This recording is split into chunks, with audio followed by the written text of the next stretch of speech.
Les têtes de Sion, nouvelle émission, c'est parti. Eh oui, bonjour à tous, bienvenue à cette nouvelle émission des têtes de Sion. On est un peu enroué aujourd'hui, on s'excuse bien sûr, mais on a dit on va pas rater l'émission, ça serait dommage. Ça les fait beaucoup marrer en régie, ils sont contents, on réglera ça après. Prends une cuillère de miel. On a eu Shabbat, on a une petite bar mitzvah, donc on s'est un peu... Voilà, on s'est un peu égosillé. Exactement, on a une bar mitzvah dans la famille, donc je me suis un peu égosillé. Bon, voilà, c'est que pour des smarot. Amen. Et bien alors, bienvenue à tous, et alors, pour cette nouvelle émission, et donc on va commencer d'abord par les habitués, et donc elle revient pour là, ça fait la 4e fois. Troisième fois. Troisième fois, je vais pas dire Brigitte, là je dis bien. Ça y est quand même. Ouais. Béatrice, Béatrice. Tu vas servir. Ça va très bien. Ça va très bien, on va parler encore. J'ai un peu peur avec qui je suis là aujourd'hui, mais enfin bon. Non, ça va bien se passer, on va le présenter après. On va pas le présenter. Ah mais à ma droite, là tout au bout de la table, il revient pour la deuxième fois. Deuxième fois, ouais. Deuxième fois, on est très content, vous le voyez sur les antennes, sur le web à Kalita. Mon ami Olivier Granilli qui est avec nous. Salut Olivier. Bonjour à tous. Voilà, et alors justement de quoi ont-ils peur aujourd'hui? Eh ben ils ont peur, je sais pas qu'on va dire d'une panthère, hein, je veux dire. On a peur de dire des bêtises. Voilà, on a peur du panthère, on va dire un ponte du sionisme, un ponte de l'histoire d'Israël est avec nous aujourd'hui, et on l'accueille avec grand plaisir, Monsieur Eliezer Chargorodsky est avec nous. Salut Eliezer. On l'applaudit bien fort. Tu parles dans le micro, c'est le mieux dans le micro. Je ne suis pas un abonné de l'émission, comme ceux qui sont pas et c'est encore moins, comment on dit, un ponte. Ah bah j'ai dit je vais te faire kiffer, un ponte, c'est bien. Hein D'accord. Parle bien c'est dans très le... bien, mais c'est pas moi. Parle bien dans le micro qu'on t'entende. Ok, bah alors tout le monde est présenté et on va directement aller dans le jeu. La première question, vas-y envoie. Et bah alors la première question, elle est très simple. C'est une question qui a un rapport avec la Bible, d'accord ? Et on va parler des 12 tribus. Les 12 tribus, imaginez-vous, et la question est la suivante. Quel est le point commun entre Yehuda, Gad et Dan? 3 tribus. Ils sont tous les 3 à Mekrefaïm. Alors, c'est des rues sur Mekrefaïm. Non, mais c'est bien tenté. C'est bien tenté. Yehuda. Ouais. Gad et Dan. Yehuda, Gad et Dan. Alors, à part qu'ils ont le même père, non? Non, ouais, d'accord, ouais. Ouais, ils ont le même père, mais non. Ouais, non, pas la même mère. C'est un point commun un peu plus poussé. Un peu plus poussé, d'accord. Ils sont nés dans la même région. Pose des questions, faut que tu poses des questions, hein? Ils sont nés dans la même région. Non, ils sont pas nés dans la même... Peut-être, oui, ils sont nés en Mésopotamie, tous, on va dire, mais bon... C'est pas ça. Ils sont nés au Moyen-Orient, mais non. Alors, est-ce que c'est un point de commun sur leur caractère? Ah, ça peut avoir un point commun un petit peu sur leur caractère, je pense. Parce que c'est en relation avec... C'est le chesed. Ils ont Parle bien dans le micro, on t'entend pas. Premier chacun dans son style. Bon, Yehuda, c'est évident. Gad, il passe comme pionnier devant les autres. Bon, Dan, au contraire, il ferme la marche. Il ferme la marche. Bon, non, est-ce qu'ils ont fait quelque chose qui ont la même action, quoi? En commun. Non, ils ont pas fait la même action, mais ils ont quelque chose en commun. Je vais vous mettre un peu sur la voie. C'est un rapport avec des bénédictions. Ils ont reçu la même bénédiction, tous les 3, la bénédiction de leur père. Une bénédiction différente, mais dans le même domaine. Oui, il y a un peu de ça, mais alors il faut me dire quoi? Alors quel domaine? C'est pas vraiment un domaine, c'est pas le même domaine. Ils ont reçu une bénédiction. Ils ont reçu une bénédiction pour la Parnassa. Non, pas pour la Parnassa. Quelle bénédiction? De Yaakov ou de Moshe? Ah, c'est un rapport avec les deux. C'est un rapport avec les C'est un rapport avec la bénédiction de Jacob et de Moshe. Mais qu'est-ce qu'ils ont reçu en commun? Trait de caractère des 3 personnes, non? C'est un rapport un peu avec le trait de caractère, hein. Qu'est-ce qu'il dit le grand viol? Ah ouais, il est content. Ouais, il dit c'est un peu un rapport en régie, on me dit ouais. Il a trouvé? Oui, il a trouvé David. Il a trouvé David Amara en régie. Alors, dis-moi dans le casque. Ils sont, je crois qu'ils sont tous... on parle de leur force. C'était pas seulement de leur terrain. Oui, on parle de la force, mais représentée par. C'est tous des combattants. Je vous ai aidé, là. C'est tous des combattants. Alors, non, ça c'est Dafka pas la bonne. Il faut la prendre chez le Moshe pour lui. Il faut la prendre chez Moshe, ok. Il y en a une où on prend. Il y en a une où on la prend chez Jacob et une où on prend. Alors, je vais vous mettre plus sur la voie. Est-ce que vous savez que dans le monde c'est un rapport. Bon, moi je vais vous aider tout de suite là. Vas-y. C'est un rapport avec les animaux.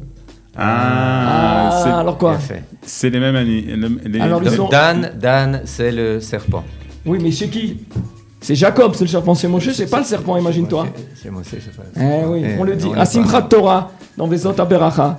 Ah ouais, mais toi, tu connais bien ça. Dan, Gour. Tu l'as lu par cœur. Ouais, alors, les animaux, par quel Yehuda, Dan et Gad, par quel animal ils sont représentés? Ah, par le même. Ouais, par le même, c'est quoi? Un ours? Non, pas un ours. Le lion. Le lion, et voilà, et ben bonne réponse de Eliezer. Voilà, tout simplement. Bravo. On vous a mis, Alors, on vous a mis sur la voie. Ah, c'est quoi le serpent? Alors regarde, on va te montrer là, on va vous passer les psukim.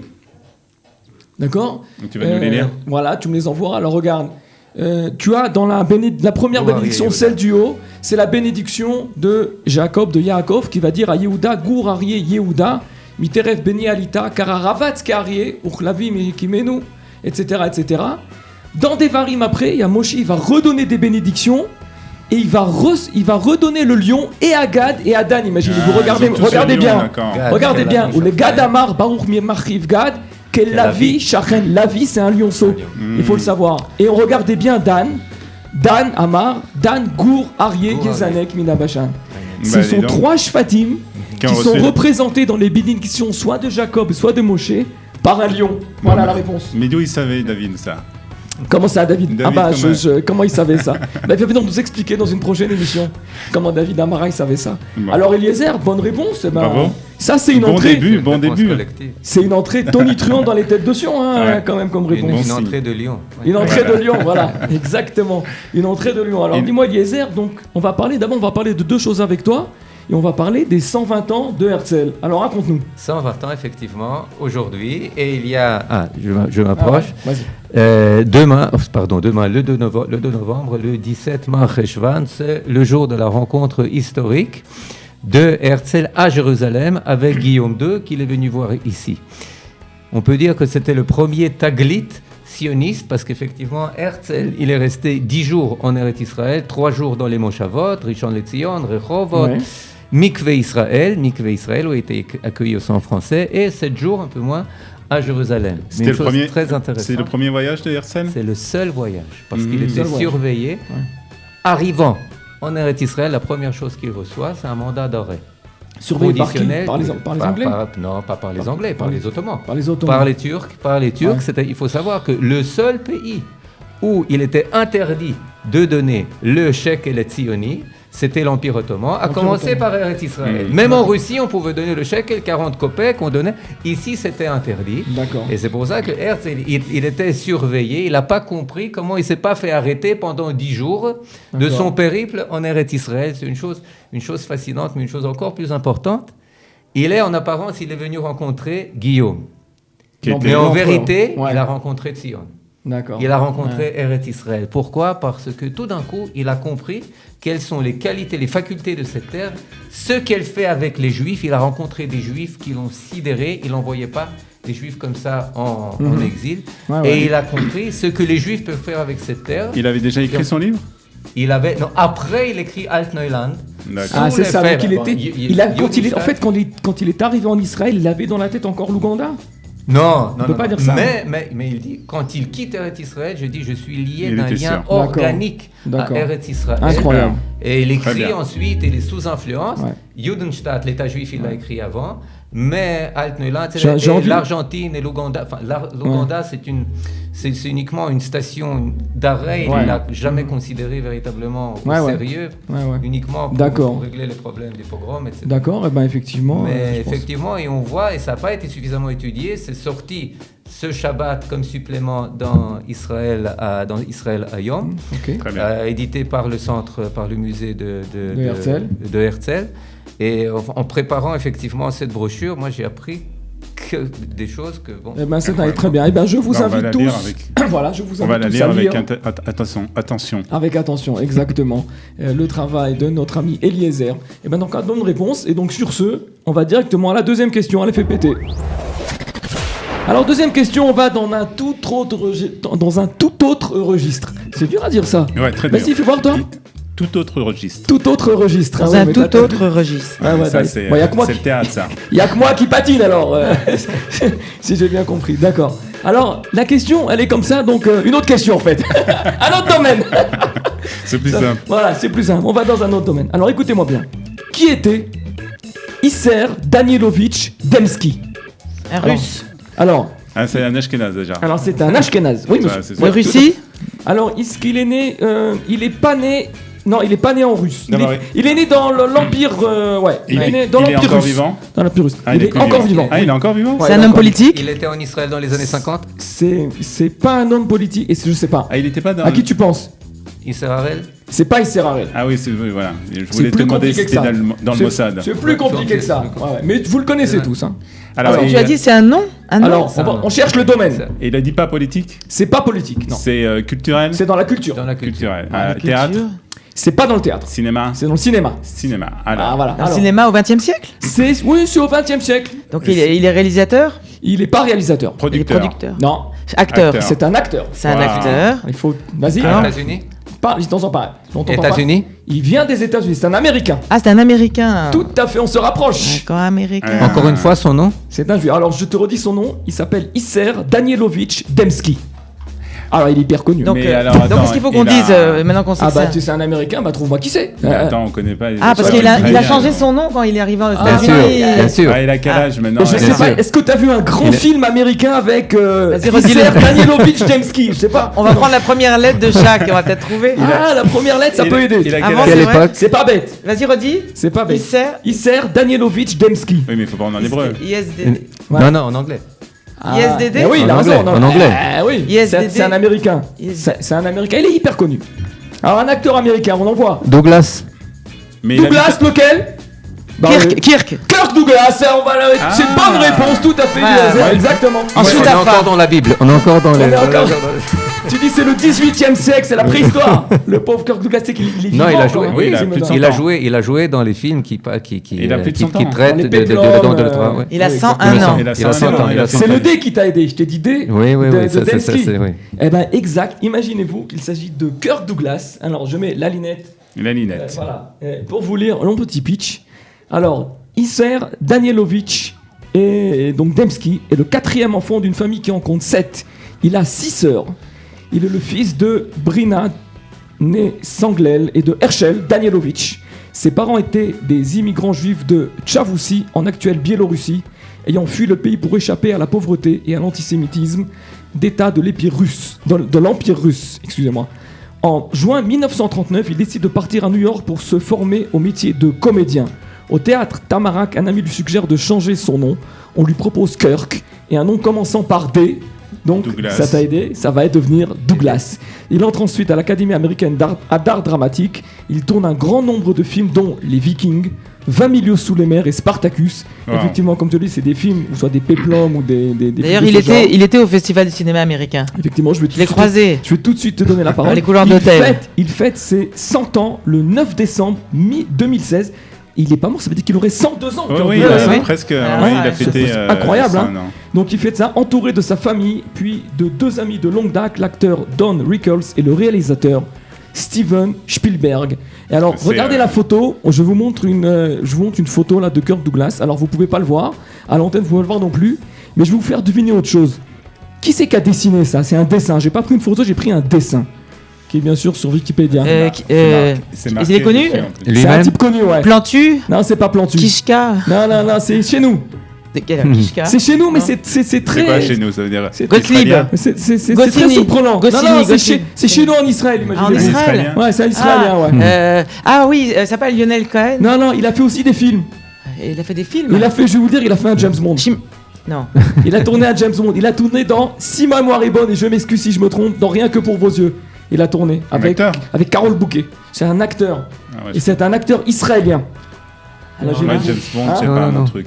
Devine, il a fait aussi. Hein, ouais, c'est une question dans la question. Il a joué dans des comédies musicales aussi à Broadway. Topol. Qui a dit Topol? Petit, faut parler fort. On est suisse ici, on se lâche. C'est Chaim Topol qui a dessiné ça, imaginez-vous. Tout à fait. Bravo. Exactement. Incroyable. C'est un dessin. J'avais raison d'avoir peur. Ouais, de 2009. C'est Chaim Topol qui a dessiné ça. Bon, ça compte pas, elle compte pas. Là, c'était pour le fun. Ah, mais même pour le fun et la fierté est vraiment. Alors, Béatrice, dis-moi, tu as rencontré donc Kirk Douglas au Festival du film américain. Il y a quand même pas mal d'années. J'étais assez jeune et naïf. Ouais. Et donc oui, je l'ai rencontré, oui, je l'ai vu. Et, alors, et aussi son fils, surtout. Ouais, et alors comment ils sont sympas, ils sont très. Très sympa, très classe. Un festival du cinéma américain de Deauville. Ah, de Deauville. Voilà. Donc je vais chaque année depuis 40 ans. C'est ton père qui a organisé. C'est mon père qui a créé. Qui a créé le festival, d'accord. Voilà. Il a confondé avec Lionel Chouchan, mais c'est lui qui en a eu l'idée. D'accord. Mais alors, ils sont sympas, ils sont sympas les Douglas ? Écoute, j'ai pas parlé. Surtout que j'étais beaucoup plus jeune que ça et d'accord. Timide. D'accord. On va dire encore un petit mot sur donc la prochaine soirée, les chansons des 70s, puisque c'est encore devant nous. Et d'ailleurs, voilà. On a des places et d'ailleurs aujourd'hui on compte les points et attention, celui qui gagne a une place gratuite. Une gratte gratuite pour le concert des 70s de Béatrice. Alors dis-nous un petit attention mot parce que si c'est moi qui gagne, c'est un peu bête. Donc je vais les laisser gagner, mais j'aurai aucun mal. mais là, je crois que Eliezer il mène 2-0 là. Eliezer, il est bon. Il est chaud là, il est chaud. Eliezer, il est bon pour une soirée le 11 novembre à la Cinémathèque. La prochaine fois tu me dis dans l'oreille. Alors vas-y, où ça en est alors? Bah ça en est super. Ça se remplit. Oui, vraiment ça se remplit très bien. Les gens sont très contents de pouvoir avoir l'occasion de se réjouir et de chanter. D'accord. Sur les chansons françaises des années 70. C'est avec qui? Pardon? C'est avec qui? Alors d'abord il y a un film avec Gainsbourg, Léo Ferré, Claude Nougaro, Julien Clerc, Alain Souchon, etc. Et ensuite il y a Ronnie Coyne qui est un très bon chanteur qui d'habitude chante à Tel Aviv et qui vient ici pour la première fois pour nous faire un super récital, mais un récital où tout le public pourra chanter avec lui. Ça va être un grand karaoké live. Exactement. Hein, exactement. Nous aussi, on en fait en Israël. C'est notre jeunesse alors. Voilà. Ouais, un grand karaoké live. C'est notre jeunesse. 70s. Ah ouais, les 70s, on est dedans. Même ceux qui n'étaient pas nés connaissent. Ouais, on est dedans. C'est leurs parents qui l'écoutaient. Exact. Ouais, on est dedans complètement. Non mais on était nés. Exactement. Et ben alors, je te remercie pour ces précisions et on va directement avec mon régie la question numéro 3. La question numéro 3. Alors attention. On va retourner en Israël. On a parlé on a fait de la Bible, on a fait du cinéma américain et on arrive en Israël. Alors attention, que s'est-il passé le 23 septembre 1928 à Jérusalem? Alors, est-ce que c'est tremblement par de terre rapport au sionisme? Alors, quoi? Tremblement de terre 27. Non, en 27 tremblement de terre. Ah, il aurait gagné la semaine dernière. La semaine dernière. On a posé la question la semaine dernière. On a demandé. Non, c'est tous les 90 ans. Pourquoi la bima était en marbre à la place du bois? La semaine dernière, on a demandé pourquoi la réponse. On a remplacé la bima de la Chorva qui était en bois, on l'a remplacée par une bima en marbre. Bah, c'est parce qu'elle est détruite en 27 en tremblement de terre. Voilà, donc, t'es venu une semaine trop tard. Là, tu m'as non, j'ai regardé, je vous ai vu. Alors vas-y. Alors là, le 23 septembre 1928, il y a eu un truc.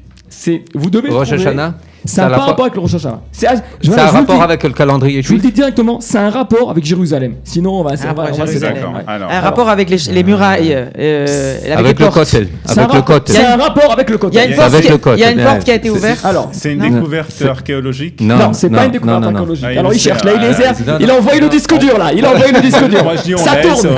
Ça tourne là, ça tourne. On les laisse les deux et puis on a donné la clé du mont du Temple. Non, pas la clé du mont du Temple. La clé du mont du Temple, c'était en 67. Moi, j'ai mais là, en 28, c'était le début. Qu'est-ce qui s'est passé? La raison, il y a eu un banc qui a été, des bancs qui ont été placés et la séparation entre hommes et femmes au Kotel qui a été enlevé, qui a donné lieu.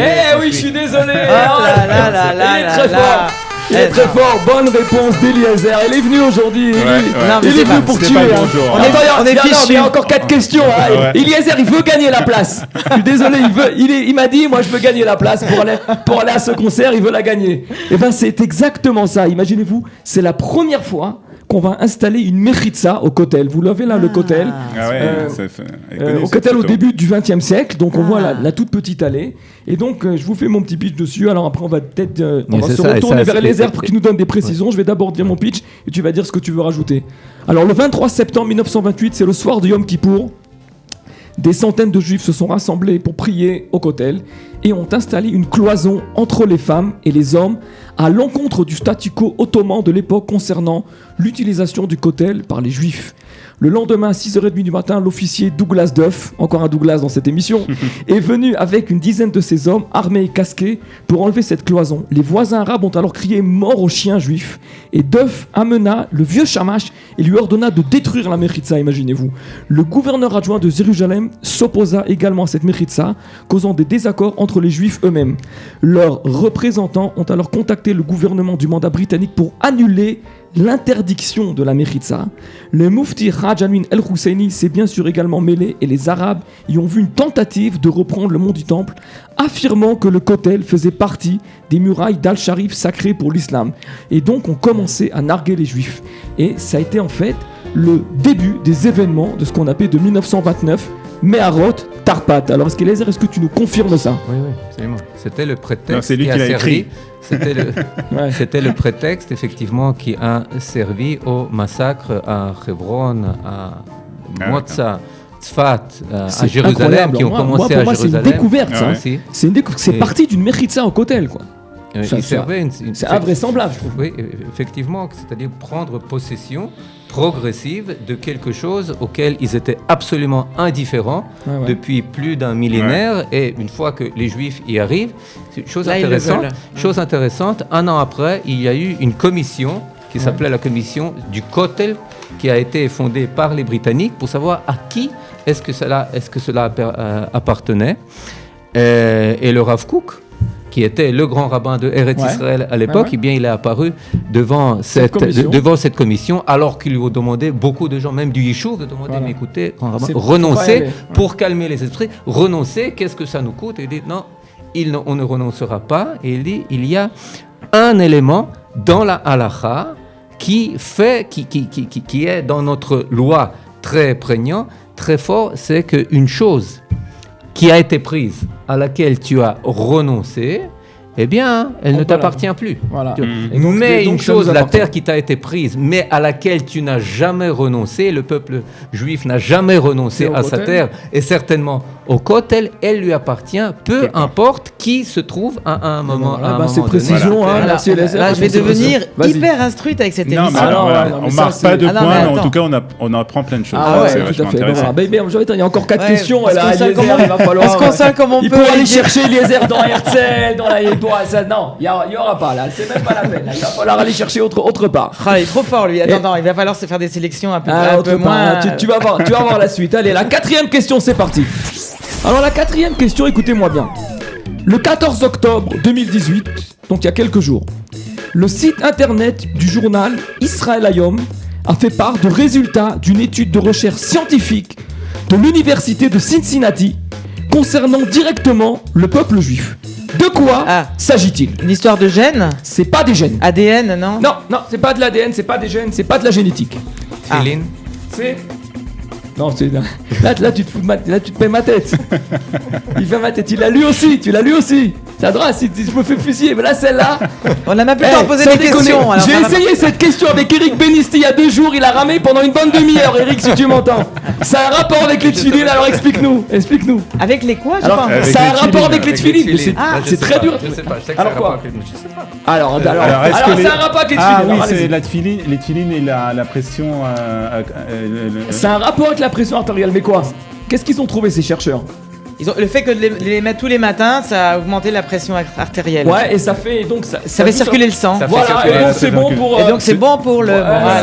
C'est bon pour le corps. On va la donner à Béatrice. Bonne réponse de Béatrice.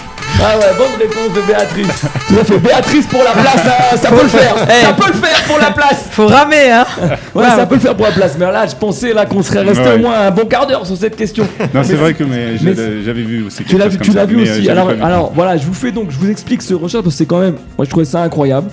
Imaginez-vous que les chercheurs de l'école de médecine de l'université de Cincinnati ont conclu que l'arrêt du flux sanguin habitue le corps à la douleur et réduit les molécules dangereuses. Les résultats ont été publiés dans le très sérieux magazine American Journal of Physiology. Les travaux se sont portés sur 23 hommes entre 8 et 40 ans en bonne santé, 9 qui mettent les tefilines tous les jours et 11 qui ne le font pas. Eh bien, imaginez-vous, mesdames, messieurs, que les chercheurs dirigés par le docteur Jacques Rubinstein ont effectué des tests tôt le matin avant et après la pose des tefilines. Les chercheurs ont mesuré les signes vitaux des participants, y compris le flux de la circulation sanguine, comme vous l'avez dit, dans le bras, dans lequel les tefilines n'ont pas été posées. Donc ils ont vérifié les deux bras.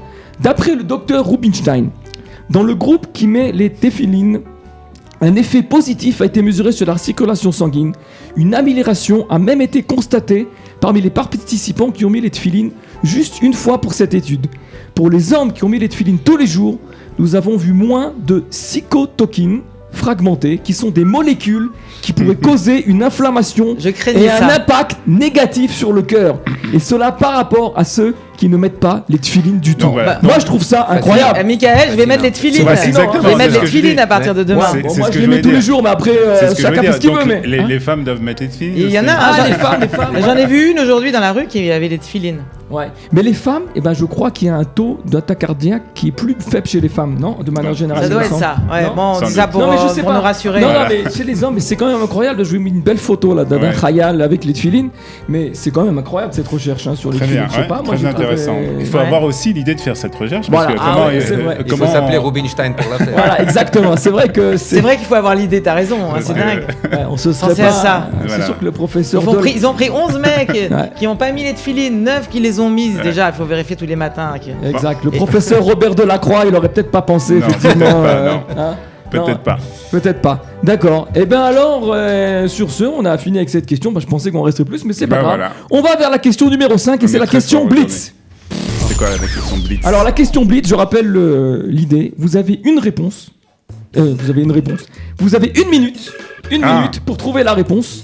Et donc je vais vous proposer de deviner un nombre, un chiffre. Donc on lance les chiffres. D'accord. Chacun à son tour et je dis plus ou moins. D'accord? Ah oui. On va commencer par Béatrice. Alors attention, la question est la suivante. On est prêt en régie pour la minute? 42. Alors attention, c'est plus. Mais j'ai pas dit top. On demande T'as pas dit la question. Non mais j'ai appuyé. On ne parle pas avant le top. Bah alors, c'est pas vrai ça. Alors, attention, le livre de Vaïkra. D'accord? Un des 5 livres de la Torah. On connaît. Il est le plus court des 5 livres de la Torah. On est d'accord? Combien de versets contient-il? Alors, vas-y. 6000. Non, moins. 230. Plus. 5000. 700. Combien? 700. C'est plus. 1000. Moins. 800. Non, moins que 1000. 800. 800, c'est plus. 850. 950. Plus. 900. Moins. 920. 920, c'est moins. 890. Hein? 890. C'est moins. 888. Ah, c'est moins. 882. C'est plus. 860. Moins. 855. Plus. 858. 859. 859. Bonne réponse. Elle lâche rien. Elle lâche rien aujourd'hui. Elle veut remonter Eliezer. Elle en a rien à foutre. Elle lâche tout. Elle lâche tout. On fait ce qu'on peut. Elle donne tout. Je veux la place. Elle donne tout ce qu'elle peut. Je veux la récupérer. Ouais. Elle veut avoir la place pour le concert gratuit. Ouais, exactement. Alors, exactement. Le livre de Vaïkra, imaginez-vous, donc à 859 versets. C'est le plus petit donc des versets. On en avait parlé dans une autre, on avait parlé de G. Alors, regardez bien cette photo.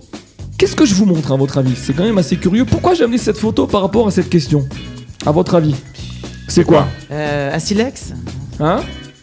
C'est quoi ça? Laisse là la photo, mon ami Arielou, pour l'instant. Regardez la photo. Comment on appelle ça? C'est quoi? Un fossile. C'est pas un fossile, mais bon, c'est pas un ossement. Mais c'est un rapport avec Vaïkra. Ah. C'est quoi? C'est quelque chose par rapport au Cohen? Non, c'est quoi? Quelque chose est écrit dessus? Oui, il y a quelque chose d'écrit dessus. Une tablette. On le voit pas, c'est pas une tablette. C'est écrit, tout le Sefer Vaïkra est écrit dessus. Non, pas tout le Sefer Vaïkra, mais il y a le schéma. Voilà, non, pas le schéma. Birkat Kohanim? Non, pas Birkat Kohanim. Mezouza. Non. Alors, je vais vous dire, mais on est là, quoi. C'est un fragment d'une Megillah, donc d'un parchemin, qu'on a trouvé dans une ancienne synagogue à En-Gedi, qui date apparemment du 6e siècle, et qui, on a pu voir qu'il y a dedans des versets du début du Sefer Vaïkra. Voilà, c'est un morceau de parchemin qui contient des versets du Sefer Vaïkra. Voilà, exactement. Alors, d'accord, donc ça on a fini donc pour cette question et on est content. Et alors, je me retourne vers mon ami Eliezer, puisque je veux t'interroger sur un autre très beau projet qui te concerne, c'est le projet Soulamot. Alors explique-nous qu'est-ce que c'est. Soulamot, c'est un projet qui est sous la présidence du Rav Yosef Tzvi Rimon, qui est un centre d'éducation, qui est un fournisseur, l'un des plus grands fournisseurs du Chem et Trinuch Mamlachti Dati, c'est-à-dire du secteur religieux sioniste dans le système scolaire israélien, de tous les livres. Et on essaye de relier les distractions et l'éducation, de relier le monde. Pourquoi ? Parce que, en un mot, quel est le problème du système éducatif aujourd'hui ? Il déborde de contenu.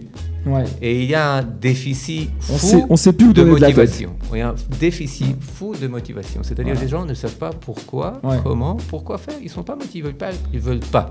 Pourquoi ? Parce qu'il y a une séparation très forte entre le formel, où il y a le contenu, où il y a les notes, où il y a les examens, et l'informel, où il y a le kef, où il y a la place pour moi, où tout est à la hauteur de la consommation pure. Et là, l'effort est fait pour relier tout cela. C'est pour intégrer l'informel, pour intégrer les jeux, les vidéos, le monde qui est connu et qui est familier aux jeunes dans le formel, c'est-à-dire de transformer le monde de l'éducation en un monde qui est aussi kef. Aussi bien à l'école que partout où les gens viennent apprendre quelque chose. Est-ce qu'on peut se procurer ça sur le plan personnel ou ça va juste dans les écoles ? Moi, je le veux pour mes enfants à la maison, c'est possible ? Moi aussi, oui. On fait des films, par exemple. Donc, sur Internet il y a aussi sur Internet, vous pouvez chercher sur Soulamot. D'accord. Vous pouvez chercher sur YouTube. Mais apprendre quoi, le département francophone, il est uniquement en train d'être mis sur pied.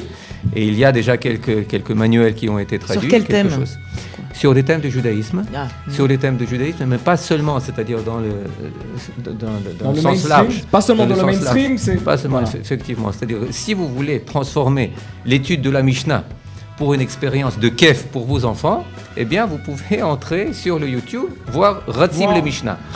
Des films sur ça. D'accord. Idem, si vous voulez, pour d'autres choses, mais bien entendu, c'est...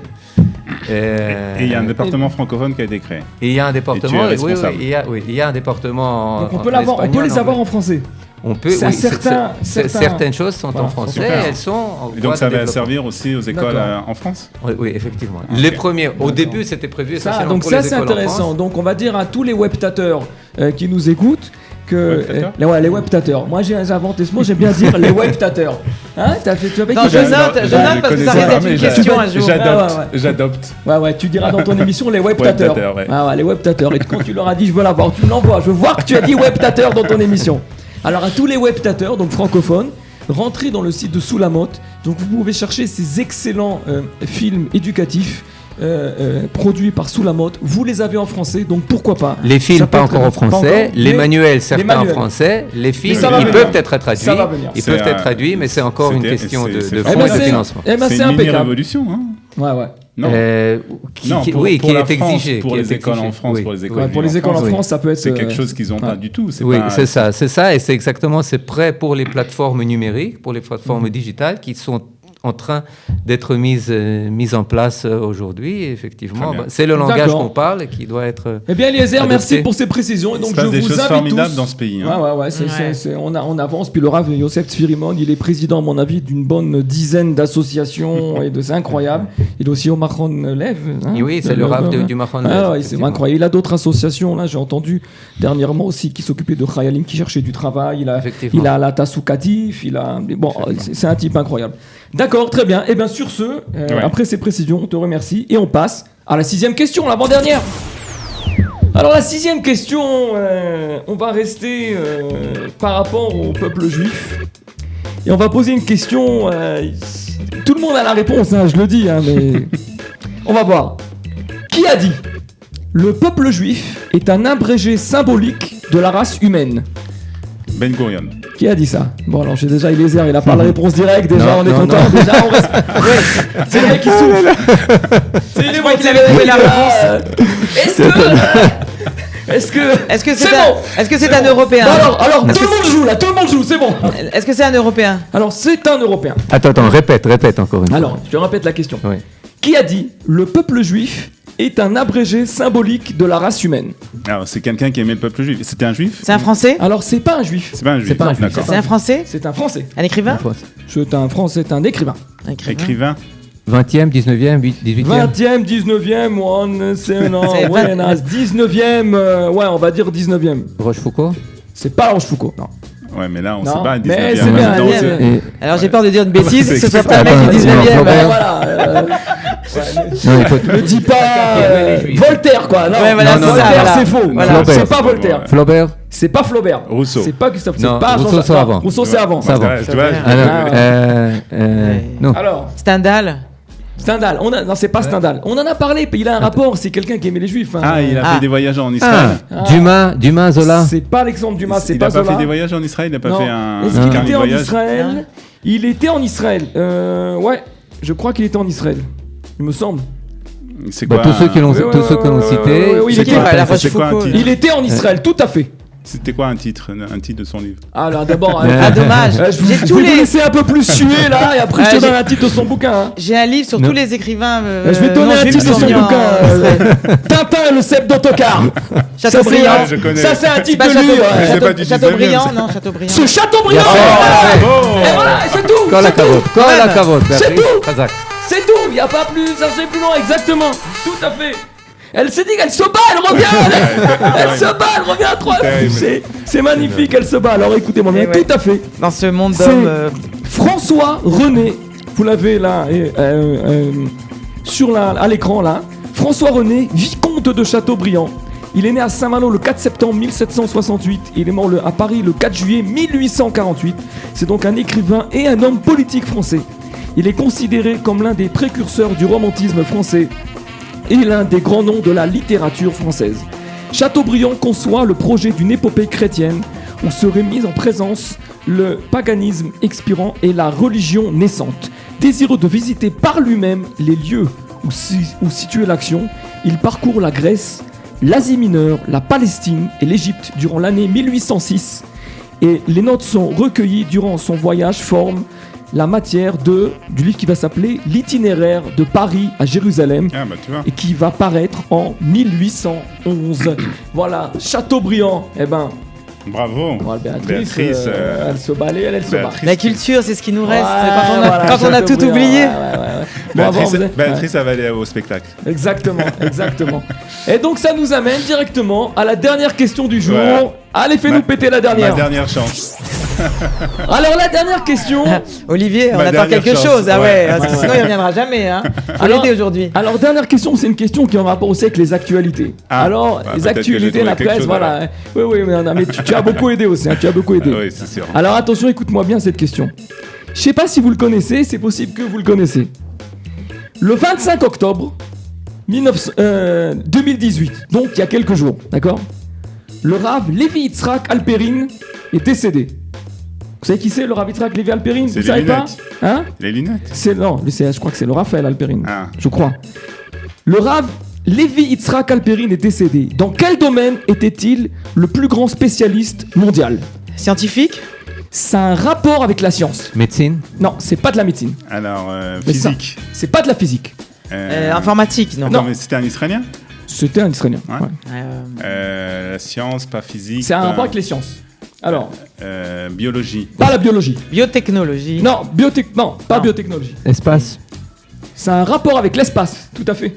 Alors c'est un astronaute. Tu l'as, mais tu le savais ou pas ? Juste à dit l'espace. Spécialiste en soucoupe volante. Non, alors c'est un rapport spécialiste. Ah oui, il était spécialiste de savoir comment il fallait se comporter dans la Lune. Dans l'espace, exactement. Bonne réponse d'Olivier Granilli pour la dernière. Ouf. Exactement. Olivier, allez. Tout à fait. Alors écoutez-moi bien, il était aussi appelé, c'était le Rav Dylan Ramon.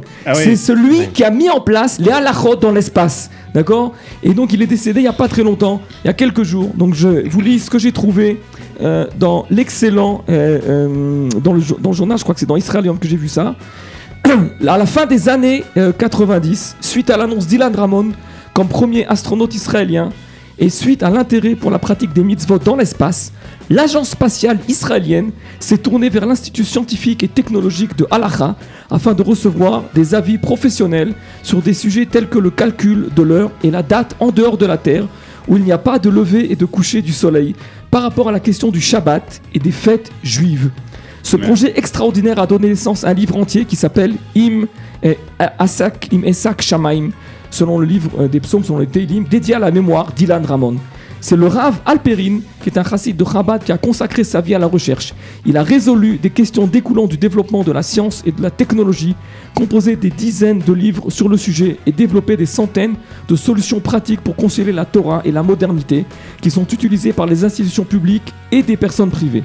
Dans le monde Haredi, il est considéré comme une autorité suprême et a été accepté par tous les courants grâce à la relation étroite et à sa consultation avec tous les poskim de sa génération. Les poskim sont des rabbanim qui décident de la halakha.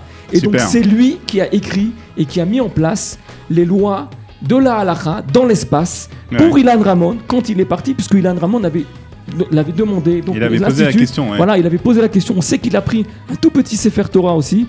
On en reviendra peut-être dans une autre émission. Mais en tout cas, le Rav Levi Yitzhak Alperin, qui est décédé il n'y a pas longtemps, c'est lui, le monsieur, c'est le pionnier des halachot dans l'espace. Et je trouvais que c'était une bonne idée de finir cette émission avec ce truc incroyable.